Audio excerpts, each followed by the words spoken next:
Oliver Cromwell was an English military and political leader and later Lord Protector of the Commonwealth of England, Scotland and Ireland. Born into the middle gentry, albeit to a family descended from the sister of King Henry VIII's minister Thomas Cromwell, Cromwell was relatively obscure for the first 40 years of his life. After undergoing a religious conversion in the 1630s, he became an independent Puritan, taking a generally tolerant view towards the many Protestant sects of his period. An intensely religious man, a self-styled Puritan Moses, he fervently believed that God was guiding his victories. He was elected Member of Parliament for Huntingdon in 1628 and for Cambridge in the Short and Long Parliaments. He entered the English Civil War on the side of the Roundheads, or Parliamentarians, nicknamed Old Ironsides. He was quickly promoted from leading a single cavalry troop to become one of the principal commanders of the new model army, playing an important role in the defeat of the Royalist forces. Cromwell was one of the signatories of King Charles I's death warrant in 1649, and, as a member of the Rump Parliament, he dominated the short-lived Commonwealth of England. He was selected to take command of the English campaign in Ireland in 1649–50. Cromwell's forces defeated the Confederate and Royalist coalition in Ireland and occupied the country, bringing to an end the Irish-Confederate wars. During this period a series of penal laws were passed against Roman Catholics, and a substantial amount of their land was confiscated.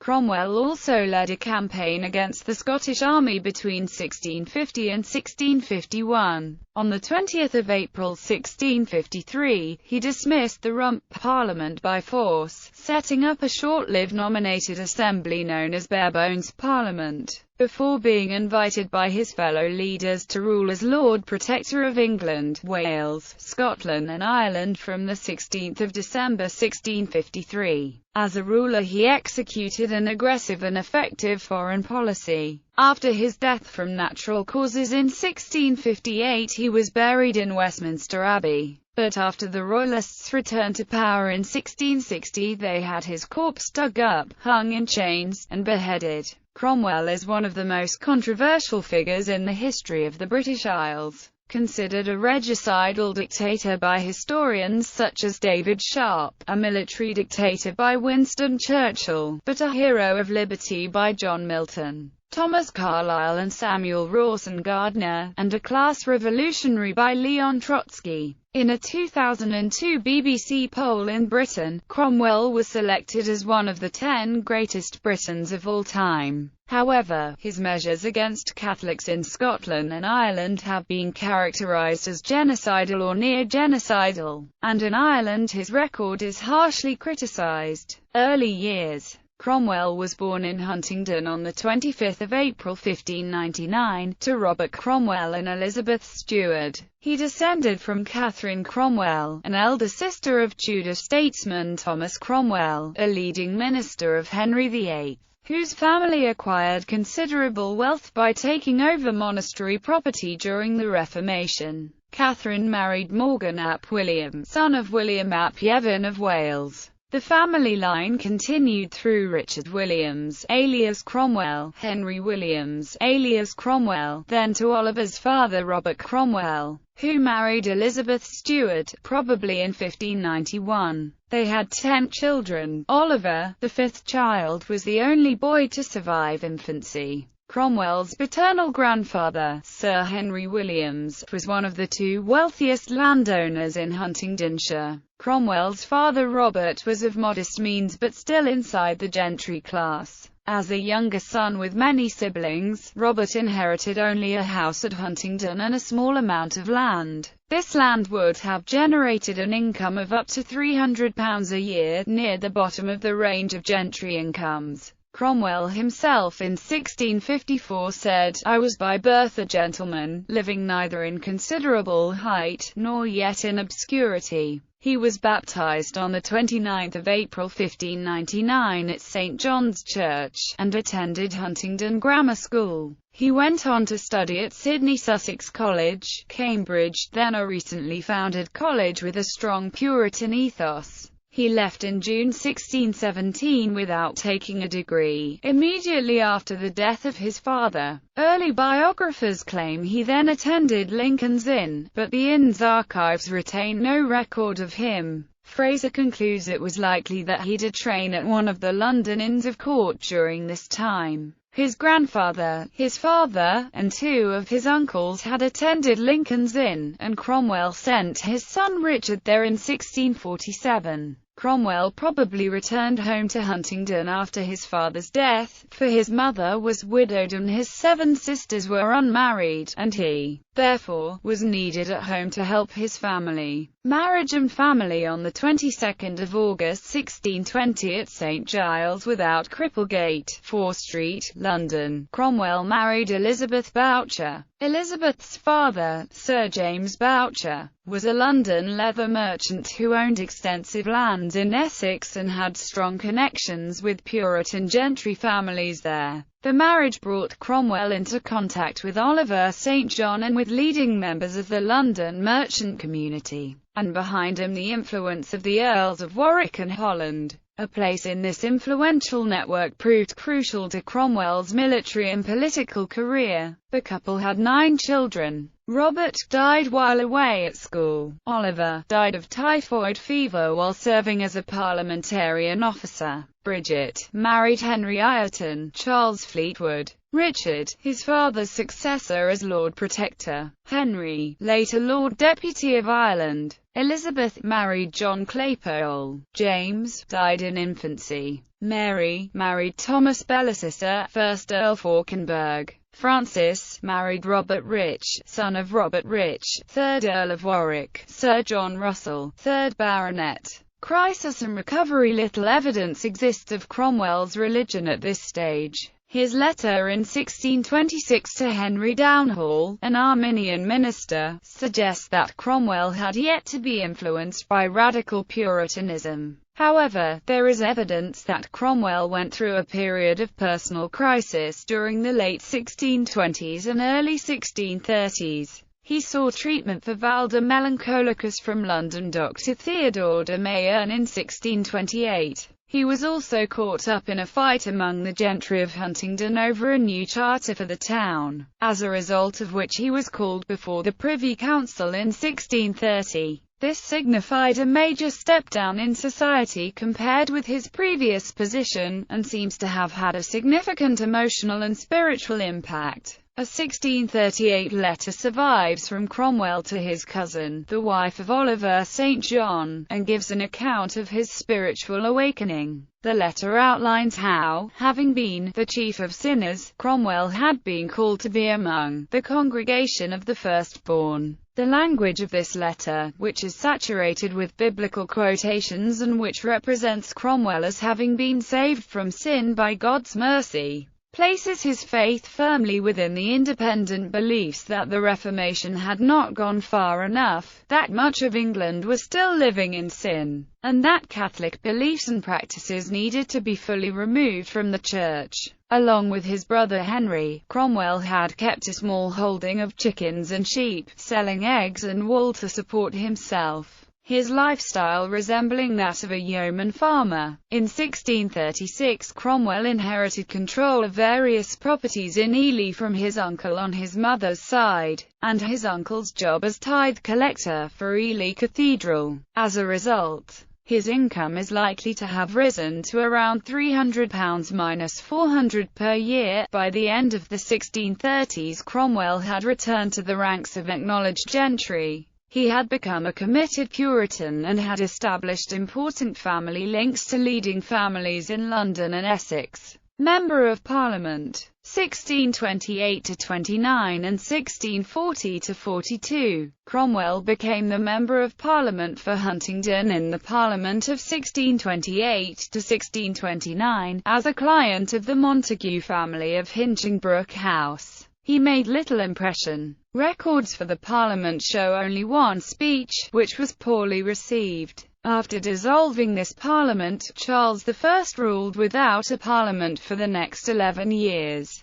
When Charles faced the Scottish rebellion known as the Bishops' Wars, shortage of funds forced him to call a Parliament again in 1640. Cromwell was returned to this parliament his member for Cambridge, but it lasted for only 3 weeks and became known as the Short Parliament. Cromwell moved his family from Ely to London in 1640. A second parliament was called later the same year, and became known as the Long Parliament. Cromwell was again returned as member for Cambridge. As with the Parliament of 1628–29, it is likely that Cromwell owed his position to the patronage of others, which might explain why in the first week of the Parliament he was in charge of presenting a petition for the release of John Lilburne, who had become a Puritan cause célèbre after his arrest for importing religious tracts from the Netherlands. For the first 2 years of the Long Parliament, Cromwell was linked to the godly group of aristocrats in the House of Lords and members of the House of Commons with whom he had established familial and religious links in the 1630s, such as the Earls of Essex, Warwick and Bedford, Oliver St. John, and Viscount Say and Seal. At this stage, the group had an agenda of reformation, the executive checked by regular parliaments, and the moderate extension of liberty of conscience.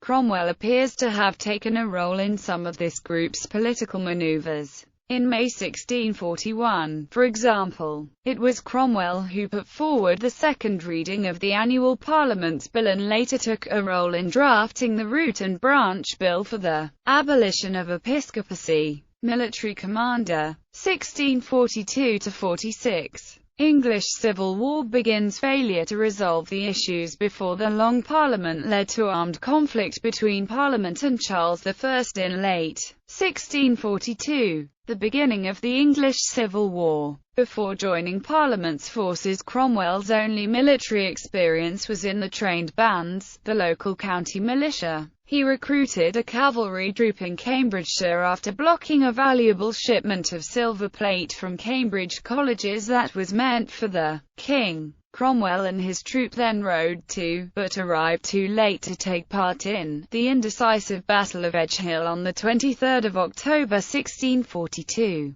Cromwell gained experience in a number of successful actions in East Anglia in 1643, notably at the Battle of Gainsborough on 28 July. He was subsequently appointed governor of Ely and a colonel in the Eastern Association. Marston Moor 1644. By the time of the Battle of Marston Moor in July 1644, Cromwell had risen to the rank of Lieutenant General of Horse in Manchester's army. The success of his cavalry in breaking the ranks of the Royalist cavalry and then attacking their infantry from the rear at Marston Moor was a major factor in the parliamentarian victory. Cromwell fought at the head of his troops in the battle and was slightly wounded in the neck, stepping away briefly to receive treatment during the battle but returning to help force the victory. After Cromwell's nephew was killed at Marston Moor, he wrote a famous letter to his brother-in-law. Marston Moor secured the north of England for the parliamentarians, but failed to end Royalist resistance. The indecisive outcome of the Second Battle of Newbury in October meant that by the end of 1644 the war still showed no signs of ending. Cromwell's experience at Newbury, where Manchester had let the King's army slip out of an encircling manoeuvre, led to a serious dispute with Manchester, whom he believed to be less than enthusiastic in his conduct of the war. Manchester later accused Cromwell of recruiting men of low birth as officers in the army, to which he replied, "If you choose godly honest men to be captains of horse, honest men will follow them. I would rather have a plain russet-coated captain who knows what he fights for and loves what he knows than that which you call a gentleman and is nothing else." At this time, Cromwell also fell into dispute with Major General Lawrence Crawford, a Scottish Covenanter Presbyterian attached to Manchester's army, who objected to Cromwell's encouragement of unorthodox independents and Anabaptists. He was also charged with familism by Scottish Presbyterian Samuel Rutherford in response to his letter to the House of Commons in 1645. Cromwell's differences with the Scots, then allies of the Parliament, developed into outright enmity in 1648 and in 1650–51. New Model Army, partly in response to the failure to capitalise on their victory at Marston Moor. Parliament passed the Selfdenying Ordinance in early 1645. This forced members of the House of Commons and the Lords, such as Manchester, to choose between civil office and military command. All of them, except Cromwell, whose commission was given continued extensions and was allowed to remain in Parliament, chose to renounce their military positions. The ordinance also decreed that the army be remodelled on a national basis, replacing the old county associations. Cromwell contributed significantly to these military reforms. In April 1645 the new model army finally took to the field, with Sir Thomas Fairfax in command and Cromwell as Lieutenant General of Cavalry and second in command. By this time, the Parliamentarians' field army outnumbered the King's by roughly 2 to 1. Battle of Naseby 1645. At the critical Battle of Naseby in June 1645, the new model army smashed the King's major army. Cromwell led his wing with great success at Naseby, again routing the Royalist cavalry. At the Battle of Langport on 10 July, Cromwell participated in the defeat of the last sizable Royalist field army. Naseby and Langport effectively ended the King's hopes of victory, and the subsequent parliamentarian campaigns involved taking the remaining fortified Royalist positions in the west of England. In October 1645, Cromwell besieged and took the wealthy and formidable Catholic fortress Basing House,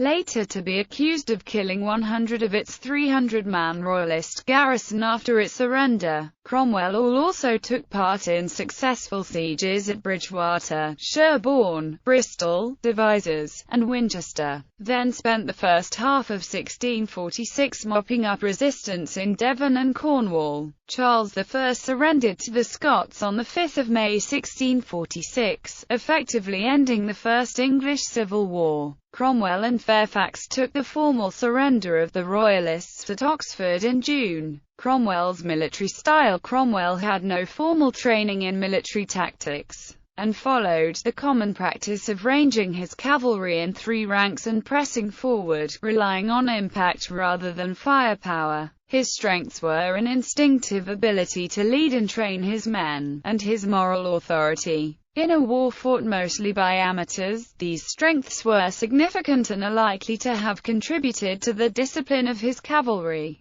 Cromwell introduced close-order cavalry formations, with troopers riding knee-to-knee. This was an innovation in England at the time, and was a major factor in his success. He kept his troops close together following skirmishes where they had gained superiority, rather than allowing them to chase opponents off the battlefield. This facilitated further engagements in short order, which allowed greater intensity and quick reaction to battle developments. This style of command was decisive at both Marston Moor and Naseby.